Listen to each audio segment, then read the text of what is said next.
ತನುವು ನಿನ್ನದು ಮನವು ನಿನ್ನದು, ತನುವು ನಿನ್ನದು ಮನವು ನಿನ್ನದು, ಎನ್ನ ಜೀವನ ಘನವು ನಿನ್ನದು. ನಾನು ನಿನ್ನವನೆಂಬ ಹೆಮ್ಮೆಯ ಋಣವು ಮಾತ್ರವೇ ನನ್ನದು. ತನು ನಿನ್ನದು ಮನವು ನಿನ್ನದು.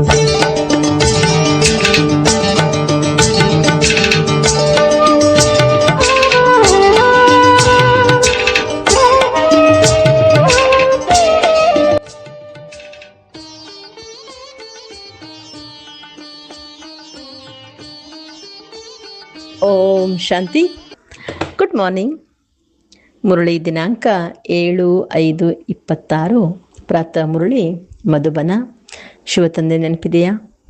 ಮುರಳಿಯ ಸಾರ: ಮಧುರ ಮಕ್ಕಳೇ, ನೀವು ಬ್ರಹ್ಮಮುಖಾಂಶಾವಳಿ ಬ್ರಾಹ್ಮಣರಾಗಿದ್ದೀರಿ. ನಿಮಗೆ ತಂದೆಯ ಮೂಲಕ ಜ್ಞಾನದ 3ನೇ ನೇತ್ರವು ಸಿಕ್ಕಿದೆ. ನೀವೀಗ ಈಶ್ವರನ ಮಡಿಲಿನಲ್ಲಿದ್ದೀರಿ. ಇಂದಿನ ಪ್ರಶ್ನೆಯಾಗಿದೆ: ಅದ್ವೈತ ರಾಜ್ಯ ಎಲ್ಲಿ ಮತ್ಯಾವುದೇ ಧರ್ಮವೇ ಇರುವುದಿಲ್ಲ, ಆ ರಾಜ್ಯದ ಸ್ಥಾಪನೆಗೆ ಆಧಾರವೇನಾಗಿದೆ? ಬಾಬಾ ಉತ್ತರ ತಿಳಿಸ್ಕೊಡ್ತಾ ಇದ್ದಾರೆ. ಯೋಗ ಬಲ, ಬಾಹುಬಲದಿಂದ ಎಂದಿಗೂ ಅದ್ವೈತ ರಾಜ್ಯದ ಸ್ಥಾಪನೆಯಾಗಲು ಸಾಧ್ಯವಿಲ್ಲ. ಹಾಗೆ ನೋಡಿದರೆ ಕೃಷ್ಣನ ಬಳಿ ಇಷ್ಟೊಂದು ಶಕ್ತಿ ಇದೆ. ಒಂದು ವೇಳೆ ಅವರು ಪರಸ್ಪರ ಒಂದಾದರೆ ಇಡೀ ವಿಶ್ವದ ಮೇಲೆ ರಾಜ್ಯ ಮಾಡಬಲ್ಲರು. ಆದರೆ ಇದು ಕಾಯ್ದೆ ಇಲ್ಲ. ವಿಶ್ವದ ಮೇಲೆ ಒಂದು ರಾಜ್ಯದ ಸ್ಥಾಪನೆ ಮಾಡುವುದು ತಂದೆಯ ಕರ್ತವ್ಯವಾಗಿದೆ. ಇವತ್ತಿನ ಗೀತೆಯಾಗಿದೆ: ಆಕಾಶ ಸಿಂಹಾಸನ ಬಿಟ್ಟು ಬಾ. ಬಾಬಾರವರಿಗೆ ನಾವು ಕರಿತಾ ಇದ್ವಿ. ಓಂ ಶಾಂತಿ. ಮಕ್ಕಳಿಗೆ ಓಂ ಶಾಂತಿ ಅರ್ಥವನ್ನು ಬಹಳ ಬಾರಿ ತಿಳಿಸಿದ್ದೇನೆ. ಓಂ ಎಂದರೆ ನಾನು ಯಾರು? ನಾನು ಆತ್ಮ. ಈ ಶರೀರವು ನನ್ನ ಕರ್ಮೇಂದ್ರಿಯವಾಗಿದೆ. ನಾನು ಆತ್ಮ ಪರಮಧಾಮದ ನಿವಾಸಿಯಾಗಿದ್ದೇನೆ. ಹೇ ದೂರ ದೇಶದಲ್ಲಿರುವ ತಂದೆಯೇ ಬನ್ನಿ ಎಂದು ಭಾರತವಾಸಿಗಳು ಕರೆಯುತ್ತಾರೆ. ಏಕೆಂದರೆ ಭಾರತದಲ್ಲಿ ಈಗ ಬಹಳ ಧರ್ಮಗ್ಲಾನಿ ದುಃಖವಾಗಿ ಬಿಟ್ಟಿದೆ. ಈಗ ಪುನಃ ಬಂದು ಗೀತೋಪದೇಶವನ್ನು ತಿಳಿಸಿ ಗೀತೆಗಾಗಿಯೇ ಶಿವ ಬಾಬಾ ಬನ್ನಿ ಎಂದು ಹೇಳುತ್ತಾರೆ. ಏಕೆಂದರೆ ಅವರು ಎಲ್ಲರ ತಂದೆಯಾಗಿದ್ದಾರೆ. ತಂದೆಯು ತಿಳಿಸುತ್ತಾರೆ, ಭಾರತವಾಸಿಗಳ ಮೇಲೆ ಮಾಯಾರೂಪಿ ರಾವಣನ ನೆರಳು ಬಿದ್ದಿದೆ. ಆದ್ದರಿಂದ ಎಲ್ಲರೂ ದುಃಖಿ ಪತಿತರಾಗಿದ್ದಾರೆ. ರೂಪವನ್ನು ಬದಲಾಯಿಸಿಕೊಂಡು ಬನ್ನಿ, ಅರ್ಥಾತ್ ಮನುಷ್ಯ ರೂಪದಲ್ಲಿ ಬನ್ನಿ ಎಂದು ಕರೆಯುತ್ತಾರೆ. ಅಂದಾಗ ನಾನು ಮನುಷ್ಯ ರೂಪದಲ್ಲಿ ಬರುತ್ತೇನೆ. ನನ್ನ ಬರುವಿಕೆಯು ದಿವ್ಯ ಅಲೌಕಿಕವಾಗಿದೆ. ನಾನು ಗರ್ಭದಲ್ಲಿ ಬರುವುದಿಲ್ಲ, ಸಾಧಾರಣ ವೃದ್ಧತನದಲ್ಲಿ ಬರುತ್ತೇನೆ. ಪರಮಾತ್ಮ ಗರ್ಭದಲ್ಲಿ ಜನ್ಮ ಪಡೆಯೋದಿಲ್ಲ, ಸಾಧಾರಣ ವೃದ್ಧತನದಲ್ಲಿ ಪರಕಾಯ ಪ್ರವೇಶ ಮಾಡ್ತಾರೆ. ನೀವು ಮಕ್ಕಳು ತಿಳಿದುಕೊಂಡಿದ್ದೀರಿ, ನಾನು ಕಲ್ಪಕಲ್ಪವೂ ನನ್ನ ನಿರಾಕಾರಿ ರೂಪವನ್ನು ಬದಲಾಯಿಸಿಕೊಂಡು ಬರುತ್ತೇನೆ. ಜ್ಞಾನ ಸಾಗರನು ಪರಂಪಿತ ಪರಮಾತ್ಮನೇ ಆಗಿದ್ದಾರೆ. ಕೃಷ್ಣನಿಗೆಂದೂ ಹೇಳುವುದಿಲ್ಲ. ತಂದೆಯು ತಿಳಿಸುತ್ತಾರೆ, ನಾನು ಈ ಸಾಧಾರಣ ತನುವಿನಲ್ಲಿ ಬಂದು ನಿಮಗೆ ಪುನಃ ಸಹಜ ರಾಜಯೋಗವನ್ನು ಕಲಿಸುತ್ತಿದ್ದೇನೆ. ಯಾವಾಗ ಪ್ರಪಂಚವು ಪತಿತವಾಗಿ ಬಿಡುವುದೋ ಆಗ ನಾನು ಬರಬೇಕಾಗುತ್ತದೆ. ಕಲಿಯುಗದಿಂದ ಸತ್ಯುಗವನ್ನಾಗಿ ಮಾಡಲು ನಾನು ಬರುತ್ತೇನೆ. ಬ್ರಹ್ಮ ವಿಷ್ಣು ಶಂಕರರ ಚಿತ್ರವೂ ಇದೆ. ಬ್ರಹ್ಮನ ಮೂಲಕ ಸ್ಥಾಪನೆ, ಶಂಕರ ಮೂಲಕ ವಿನಾಶ, ಮತ್ತೆ ವಿಷ್ಣುವಿನ ಮೂಲಕ ಪಾಲನೆ. ಈ ಲಕ್ಷ್ಮೀನಾರಾಯಣರು ವಿಷ್ಣುವಿನ 2 ರೂಪಗಳಾಗಿದ್ದಾರೆ. ಇದನ್ನು ನೀವು ಮಕ್ಕಳು ತಿಳಿದುಕೊಂಡಿದ್ದೀರಿ. ತಂದೆಯು ಪುನಃ ರೂಪವನ್ನು ಬದಲಾಯಿಸಿಕೊಂಡು ಬಂದಿದ್ದಾರೆ. ಅಂದರೆ ಕಲ್ಪದಿಂದನೂ ಬಂದಿದ್ರು, ಈಗ ಮತ್ತೆ ಪುನಃ ಬಂದಿದ್ದಾರೆ ಅಂತ ಬಾಬಾ ತಿಳಿಸ್ಕೊಡ್ತಾ ಇದ್ದಾರೆ. ಅವರು ನಮ್ಮ ಪರಮ ತಂದೆ, ಪರಮ ಶಿಕ್ಷಕ, ಪರಮ ಸದ್ಗುರು ಆಗಿದ್ದಾರೆ. ಮತ್ತು ಗುರುಗಳಿಗೆ ಪರಮ ಎಂಬುದನ್ನು ಹೇಳಲಾಗುವುದಿಲ್ಲ. ಈ ತಂದೆಯಂತೂ ತಂದೆ, ಶಿಕ್ಷಕ, ಗುರು ಮೂವರೂ ಆಗಿದ್ದಾರೆ. ಲೌಕಿಕ ತಂದೆಯು ಮಕ್ಕಳ ಪಾಲನೆ ಮಾಡಿ ಅವರನ್ನು ಶಾಲೆಗೆ ಕಳಿಸುತ್ತಾರೆ. ಆದರೆ ತಂದೆಯೇ ಶಿಕ್ಷಕನಾಗಿ ಓದಿಸುವವರು ಬಹಳ ವಿರಳ. ಎಲ್ಲ ಆತ್ಮರು ನನ್ನನ್ನು ಕರೆಯುತ್ತಾರೆ ಗಾಡ್ ಫಾದರ್ ಎಂದು ಹೇಳುತ್ತಾರೆ. ಅಂದ ಮೇಲೆ ಅವರು ಆತ್ಮನ ತಂದೆಯಾದರು. ಈ ಗೀತೆಯು ಭಕ್ತಿ ಮಾರ್ಗದ್ದಾಗಿದೆ. ಸತ್ಯುಗದಲ್ಲಿ ಕೂಗಲು ಮಾಯೇ ಇರುವುದಿಲ್ಲ, ಅಲ್ಲಿ ಸುಖವೇ ಸುಖವಿರುತ್ತದೆ. ನೀವು ತಿಳಿದುಕೊಂಡಿದ್ದೀರಿ, ಇದು 5000 ವರ್ಷಗಳ ಚಕ್ರವಾಗಿದೆ. ಅರ್ಧಕಲ್ಪ ಸತ್ಯ ತ್ರೇತಾಯುಗವು ದಿನ, ಅರ್ಧಕಲ್ಪ ದ್ವಾಪರ ಕಲಿಯುಗವು ರಾತ್ರಿಯಾಗಿದೆ. ನೀವು ಬ್ರಹ್ಮ ಮುಖೋಶಾಳಿ ಬ್ರಾಹ್ಮಣರಾಗಿದ್ದೀರಿ. ಬ್ರಹ್ಮ ಅಥವಾ ನೀವು ಬ್ರಾಹ್ಮಣರದೇ ದಿನ ರಾತ್ರಿ ಎಂದು ಗಾಯನವಾಗಿದೆ. ದಿನ ಮತ್ತು ರಾತ್ರಿಯ ಜ್ಞಾನವು ನೀವು ಮಕ್ಕಳಿಗೆ ಇದೆ. ಲಕ್ಷ್ಮೀನಾರಾಯಣರಿಗೆ ಈ ಜ್ಞಾನವಿರೋದಿಲ್ಲ. ಅಂದ್ರೆ ಬ್ರಹ್ಮನ ದಿನ ಅಂದ್ರೆ ಏನು, ಬ್ರಹ್ಮನ ರಾತ್ರಿ ಅಂದ್ರೇನು. ಸತ್ಯುಗ, ತ್ರೇತಾಯುಗ ಬ್ರಹ್ಮನ ದಿನ ಅಂತ ಹೇಳಲಾಗ್ತದೆ, ದ್ವಾಪರ ಕಲಿಯುಗ ಹಾಗೂ ಬ್ರಹ್ಮನ ರಾತ್ರಿ. ಆದ್ರೆ ಈ ಜ್ಞಾನ ಲಕ್ಷ್ಮೀನಾರಾಯಣಗೆ ಇಲ್ಲ ಅಂತ. ನೀವೀಗ ಸಂಗಮಯುಗದಲ್ಲಿದ್ದೀರಿ. ನಿಮಗೆ ತಿಳಿದಿದೆ, ಈಗ ಭಕ್ತಿ ಮಾರ್ಗವು ಪೂರ್ಣವಾಗಿ ದಿನವೂ ಉದಯವಾಗುತ್ತದೆ. ಈ ಜ್ಞಾನವು ನಿಮಗೆ ತಂದೆ ಮೂಲಕ ಸಿಕ್ಕಿದೆ. ಕಲಿಯುಗದಲ್ಲಾಗಲಿ ಅಥವಾ ಸತ್ಯುಗದಲ್ಲಾಗಲಿ ಈ ಜ್ಞಾನವು ಯಾರಿಗೂ ಇರುವುದಿಲ್ಲ. ಆದ್ದರಿಂದ ಬ್ರಹ್ಮನ ದಿನ, ಬ್ರಹ್ಮನ ರಾತ್ರಿ ಎಂದು ಗಾಯನವಿದೆ. ನೀವೀಗ ಸೂರ್ಯವಂಶಿ, ಚಂದ್ರವಂಶಿ ರಾಜ್ಯವನ್ನು ಪಡೆಯುವ ಪುರುಷಾರ್ಥ ಮಾಡುತ್ತಿದ್ದೀರಿ. ಮತ್ತೆ ಅರ್ಧ ಕಲ್ಪದ ನಂತರ ನೀವು ರಾಜ್ಯವನ್ನು ಕಳೆದುಕೊಳ್ಳುತ್ತೀರಿ. ಈ ಜ್ಞಾನವು ನೀವು ಬ್ರಾಹ್ಮಣರ ವಿನಃ ಮತ್ಯಾರಿಗೂ ಇಲ್ಲ. ನೀವು ದೇವತೆಗಳಾಗಿ ಬಿಟ್ಟರೆ ನಂತರ ಈ ಜ್ಞಾನವೇ ಇರುವುದಿಲ್ಲ. ಈಗ ರಾತ್ರಿಯಾಗಿದೆ, ಶಿವರಾತ್ರಿಯ ಗಾಯನವೂ ಇದೆ. ಕೃಷ್ಣನ ರಾತ್ರಿ ಎಂದು ಹೇಳುತ್ತಾರೆ, ಆದರೆ ಅದರ ಅರ್ಥವನ್ನು ತಿಳಿದುಕೊಂಡಿಲ್ಲ. ಶಿವ ಜಯಂತಿ ಅರ್ಥಾತ್ ಶಿವನು ಪುನಃ ಅವತರಣೆ ಆಗುತ್ತಾರೆ. ಇಂತಹ ತಂದೆಯ ದಿನವಂತೂ ಕೊನೆ ಪಕ್ಷ 1 ತಿಂಗಳಾದರೂ ಅರ್ಚಿಸಬೇಕು. ಯಾರು ಇಡೀ ಸೃಷ್ಟಿಯನ್ನು ಪತಿತರಿಂದ ಪಾವನನಾಗಿ ಮಾಡುವರೋ ಅವರಿಗೆ ರಜಾದಿನವನ್ನೂ ಘೋಷಿಸುವುದಿಲ್ಲ. ತಂದೆ ತಿಳಿಸುತ್ತಾರೆ, ನಾನು ಎಲ್ಲರ ಮುಕ್ತಿದಾತನಾಗಿದ್ದೇನೆ, ಮಾರ್ಗದರ್ಶಕನಾಗಿ ಎಲ್ಲರನ್ನೂ ಕರೆದುಕೊಂಡು ಹೋಗುತ್ತೇನೆ. ನೀವೀಗ ರಾಜ್ಯವನ್ನು ಕಲಿಯುವ ಪುರುಷಾರ್ಥ ಮಾಡುತ್ತೀರಿ. ತಂದೆಯು ನಿಮಗೆ ಜ್ಞಾನದ 3ನೇ ನೇತ್ರವನ್ನು ಕೊಡುತ್ತಿದ್ದಾರೆ. ಆತ್ಮದ ರೂಪವೇನೆಂಬುದೂ ಸಹ ಯಾರಿಗೂ ತಿಳಿದಿಲ್ಲ. ತಂದೆಯು ತಿಳಿಸುತ್ತಾರೆ, ನೀವಾತ್ಮರು ಅಂಗುಷ್ಟಾಕಾರವಾಗಿಯೂ ಇಲ್ಲ, ಅಖಂಡ ಜ್ಯೋತಿಯಾಗಿಯೂ ಇಲ್ಲ. ನೀವು ಬಿಂದುವಾಗಿದ್ದೀರಿ. ನಾನು ಆತ್ಮನೂ ಬಿಂದುವಾಗಿದ್ದೇನೆ, ಆದರೆ ನಾನು ಪುನರ್ಜನ್ಮದಲ್ಲಿ ಬರುವುದಿಲ್ಲ. ನನ್ನ ಮಹಿಮೆಯೇ ಬೇರೆಯಾಗಿದೆ. ನಾನು ಪರಮಾತ್ಮನಾಗಿರುವ ಕಾರಣ ಜನನ ಮರಣದ ಚಕ್ರದಲ್ಲಿ ಬರುವುದಿಲ್ಲ. ನೀವಾತ್ಮರು ಶರೀರದಲ್ಲಿ ಬರುತ್ತೀರಿ. ಆದ್ದರಿಂದ 84 ಜನ್ಮಗಳನ್ನು ತೆಗೆದುಕೊಳ್ಳುತ್ತೀರಿ. ನಾನು ಈ ಶರೀರದಲ್ಲಿ ಪ್ರವೇಶ ಮಾಡುತ್ತೇನೆ.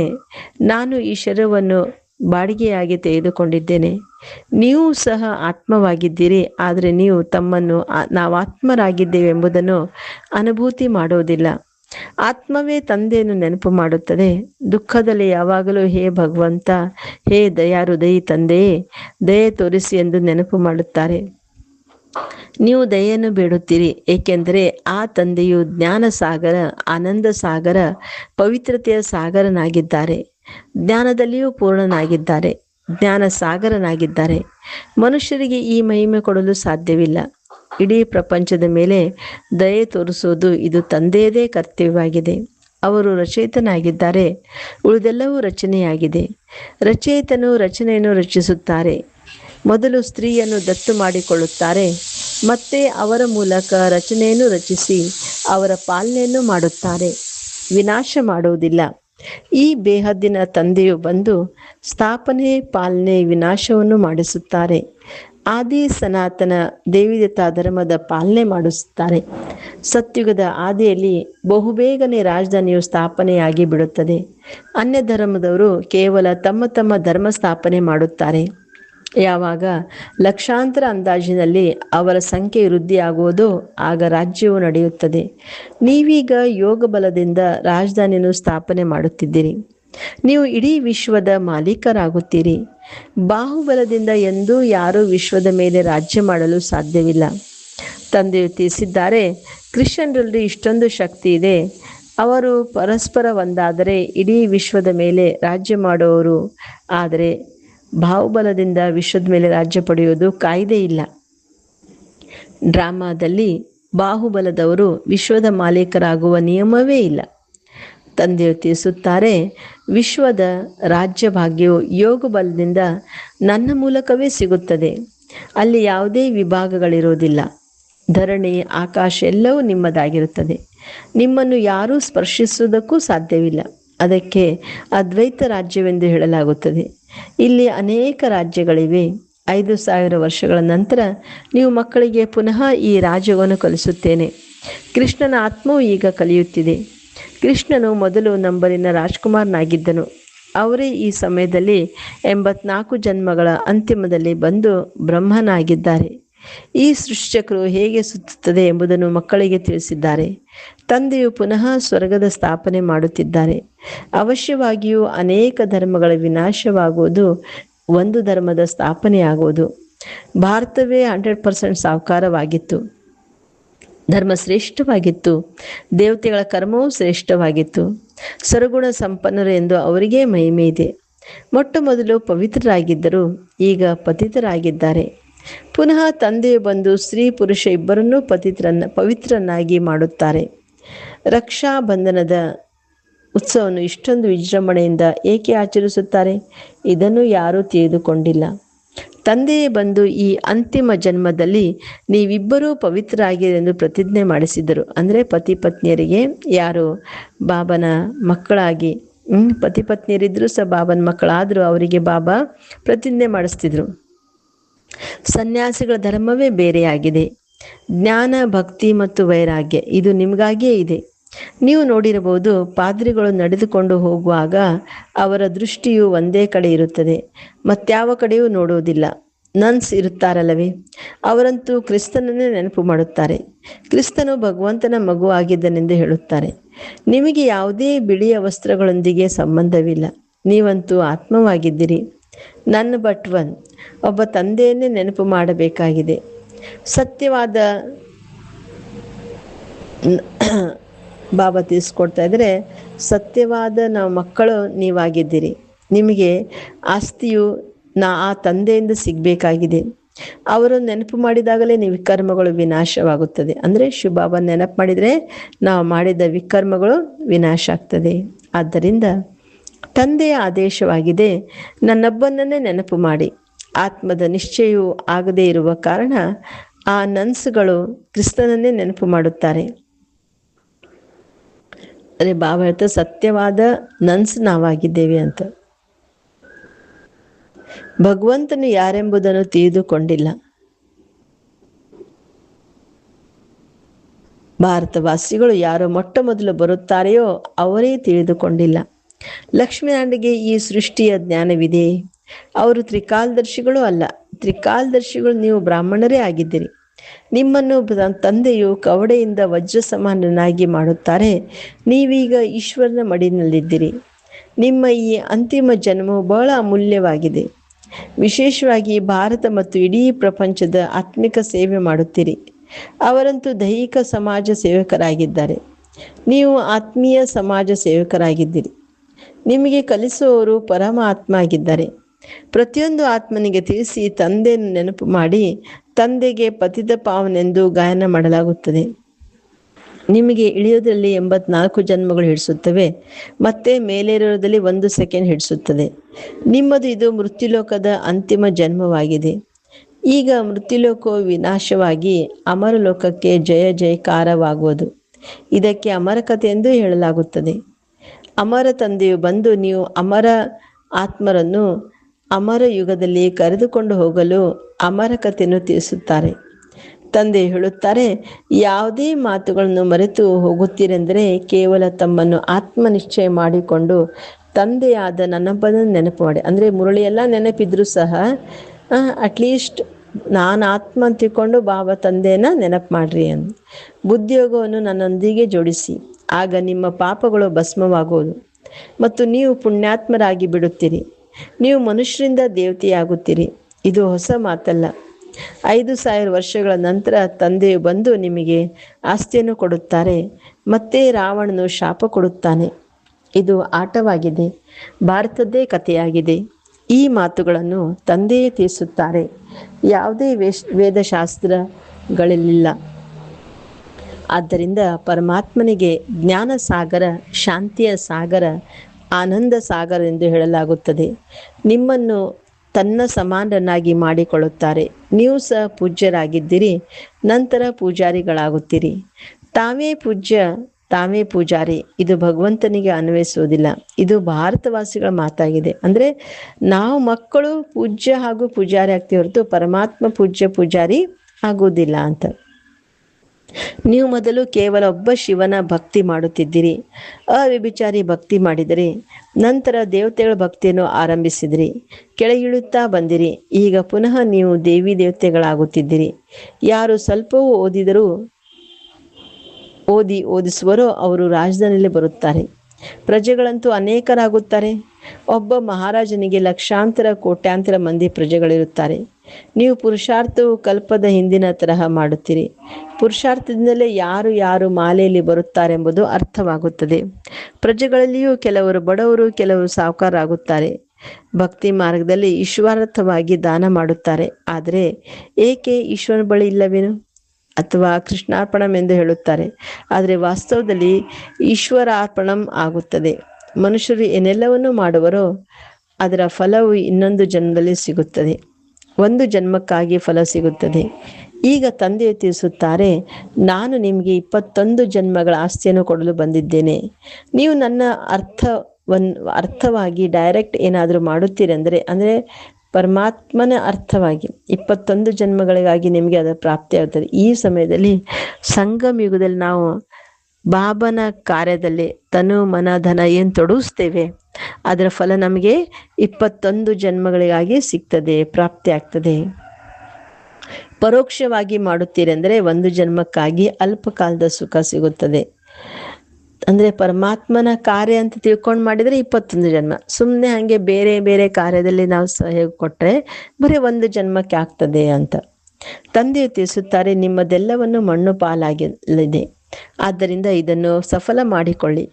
ನೀವು ಈ ಆತ್ಮಿಕ ಆಸ್ಪತ್ರೆ ಹಾಗೂ ಯೂನಿವರ್ಸಿಟಿಯನ್ನು ತೆರೆಯುತ್ತಾ ಹೋಗಿ. ಎಲ್ಲಿ ಎಲ್ಲರೂ ಸದಾ ಆರೋಗ್ಯವಂತರು, ಐಶ್ವರ್ಯವಂತರಾಗುತ್ತಾರೆ. ಇದರಿಂದ ಬಹಳ ಸಂಪಾದನೆ ಆಗುತ್ತದೆ. ಯೋಗದಿಂದ ಆರೋಗ್ಯ ಮತ್ತು ಚಕ್ರವನ್ನು ತೆಗೆದುಕೊಳ್ಳುವುದರಿಂದ ಭಾಗ್ಯ. ಆದ್ದರಿಂದ ಮನೆ ಮನೆಯಲ್ಲಿ ಇಂತಹ ಯೂನಿವರ್ಸಿಟಿ ಹಾಸ್ಪಿಟಲನ್ನು ತೆರೆಯಿರಿ. ದೊಡ್ಡ ವ್ಯಕ್ತಿಗಳಾದರೆ ದೊಡ್ಡದನ್ನು ತೆರೆಯಿರಿ. ಎಲ್ಲಿ ಅನೇಕರು ಬಂದು ತಿಳಿದುಕೊಳ್ಳಲಿ. ಬೋರ್ಡಿನ ಮೇಲೆ ಬರೆಯಿರಿ. ಹೇಗೆ ಆಧ್ಯಾತ್ಮಿಕ ಚಿಕಿತ್ಸೆಯವರು ಬರೆಯುತ್ತಾರೆ. ತಂದೆಯು ಇಡೀ ಪ್ರಪಂಚದ ಪ್ರಕೃತಿಯನ್ನೇ ಪವಿತ್ರವನ್ನಾಗಿ ಮಾಡಿಬಿಡುತ್ತಾರೆ. ಈ ಸಮಯದಲ್ಲಿ ಎಲ್ಲವೂ ಅಪವಿತ್ರವಾಗಿದೆ. ಇಡೀ ಪ್ರಪಂಚವನ್ನು ಸದಾ ಆರೋಗ್ಯವಂತ ಐಶ್ವರ್ಯವಂತನನ್ನಾಗಿ ಮಾಡುವವರು ತಂದೆಯಾಗಿದ್ದಾರೆ. ಅವರೇ ನೀವು ಮಕ್ಕಳಿಗೆ ಓದಿಸುತ್ತಾರೆ. ನೀವು ಅತಿ ಪ್ರಿಯ ಮಕ್ಕಳಾಗಿದ್ದೀರಿ. ಒಳ್ಳೆಯದು. ಮಧುರಾತಿ ಮಧುರ ಅಗಲಿ ಹೋಗಿ ಮರಳಿ ಸಿಕ್ಕಿರುವ ಮಕ್ಕಳ ಪ್ರತಿ ಮಾತ್ಪಿತಾ ಬಾಪ್ ದಾದಾರವರ ನೆನಪು, ಪ್ರೀತಿ ಹಾಗೂ ಸುಪ್ರಭಾತ. ಆತ್ಮಿಕ ಮಕ್ಕಳಿಗೆ ಆತ್ಮಿಕ ತಂದೆ ನಮಸ್ತೆ.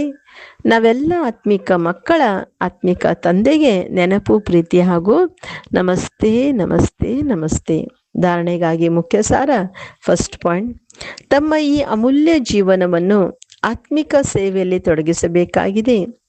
ವಿಶೇಷವಾಗಿ ಭಾರತ ಮತ್ತು ಇಡೀ ಪ್ರಪಂಚದ ಸೇವೆ ಮಾಡಬೇಕಾಗಿದೆ. ಸೆಕೆಂಡ್ ಪಾಯಿಂಟ್, ತಮ್ಮ ಸರ್ವಸ್ವವನ್ನು ಸಫಲ ಮಾಡಲು ಡೈರೆಕ್ಟ್ ಈಶ್ವರಾರ್ಥವಾಗಿ ಅರ್ಪಣೆ ಮಾಡಬೇಕಾಗಿದೆ. ಆತ್ಮಿಕ ಆಸ್ಪತ್ರೆ ಮತ್ತು ಯೂನಿವರ್ಸಿಟಿಯನ್ನು ತೆರೆಯಬೇಕಾಗಿದೆ. ಇವತ್ತಿನ ವರದಾನ ಆಗಿದೆ, ಏಕರಸ ಸ್ಥಿತಿಯ ಮೂಲಕ ಅತೀಂದ್ರಿಯ ಸುಖದ ಅನುಭೂತಿ ಮಾಡುವಂತಹ ಸರ್ವ ಆಕರ್ಷಣೆಗಳಿಂದ ಮುಕ್ತ ಭವ. ಯಾವಾಗ ಇಂದ್ರಿಯಗಳ ಆಕರ್ಷಣೆ ಮತ್ತು ಸಂಬಂಧಗಳ ಆಕರ್ಷಣೆ ಇದೆ, ಆಕರ್ಷಣೆಯಿಂದ ಮುಕ್ತವಾಗುವಿರಿ, ಆಗಲೇ ಅತೀಂದ್ರಿಯ ಸುಖದ ಅನುಭೂತಿ ಮಾಡಲು ಸಾಧ್ಯವಾಗುವುದು. ಯಾವುದೇ ಕರ್ಮೇಂದ್ರಿಯಗಳಿಗೆ ವಶರಾಗುವುದರಿಂದ ಭಿನ್ನ ಭಿನ್ನ ಆಕರ್ಷಣೆಗಳೇನಿದೆಯೋ ಅದು ಅತೀಂದ್ರಿಯ ಸುಖ ಅಥವಾ ಹರ್ಷವನ್ನು ಕೊಡುವುದರಲ್ಲಿ ಬಂಧನವನ್ನು ಹಾಕುವುದು. ಆದರೆ ಯಾವಾಗ ಬುದ್ಧಿಯು ಸರ್ವ ಆಕರ್ಷಣೆಗಳಿಂದ ಮುಕ್ತವಾಗಿದ್ದು ಒಂದು ಲಕ್ಷ್ಯದಲ್ಲಿ ಸ್ಥಿತವಾಗಿರುತ್ತದೆಯೋ ಆಗ ಏರುಪೇರುಗಳು ಸಮಾಪ್ತಿಯಾಗುತ್ತದೆ. ಏಕರಸ ಸ್ಥಿತಿಯಾಗಿರೋದ್ರಿಂದ ಅತೀಂದ್ರಿಯ ಸುಖದ ಅನುಭೂತಿಯಾಗುತ್ತದೆ. ಇವತ್ತಿನ ಸ್ಲೋಗನ್ ಆಗಿದೆ, ತಮ್ಮ ಬುದ್ಧಿಯ ಸಂಬಂಧವು ಸದಾ ಸ್ಪಷ್ಟವಾಗಿ ಇಟ್ಟುಕೊಂಡರೆ ಒಬ್ಬರನ್ನೊಬ್ಬರ ಮನಸ್ಸಿನ ಭಾವಗಳನ್ನು ತಿಳಿದುಕೊಂಡು ಬಿಡುತ್ತೀರಿ. ಇವತ್ತಿನ ಅವ್ಯಕ್ತ ಸೂಚನೆ, ಸದಾ ಅಚಲ ಅಡೋಲ ಏಕರಸ ಸ್ಥಿತಿಯ ಅನುಭವ ಮಾಡಿ. ಯಾವುದೇ ಪ್ರಕಾರದ ಏರುಪೇರಿನಲ್ಲಿ ಅಚಲರಾಗಿರಿ. ಇದೇ ಶ್ರೇಷ್ಠ ಬ್ರಾಹ್ಮಣ ಆತ್ಮರ ಚಿಹ್ನೆಯಾಗಿದೆ. ಪ್ರಪಂಚದ ಏರುಪೇರಿನಲ್ಲಿ ಇರಲಿ, ಆದರೆ ತಾವು ಶ್ರೇಷ್ಠ ಆತ್ಮಗಳು ಏರುಪೇರಿನಲ್ಲಿ ಬರಲು ಸಾಧ್ಯವಿಲ್ಲ. ಏಕೆ? ಡ್ರಾಮಾದ ಪ್ರತಿಯೊಂದು ದೃಶ್ಯವನ್ನು ತಿಳಿದುಕೊಂಡಿದ್ದೀರಿ. ಜ್ಞಾನಪೂರ್ಣ ಆತ್ಮಗಳು, ಶಕ್ತಿಶಾಲಿ ಆತ್ಮಗಳು ಸದಾ ಸ್ವತಃವಾಗಿ ಅಚಲರಾಗಿ ಇರುತ್ತಾರೆ. ಎಂದೂ ಸಹ ವಾಯುಮಂಡಲದಿಂದ ಗಾಬರಿಯಾಗಬೇಡಿ. ಸದಾ ನಿರ್ಭಯರಾಗಿ ಇರಿ. Okay. Om Shanti. Have a nice day. Take care.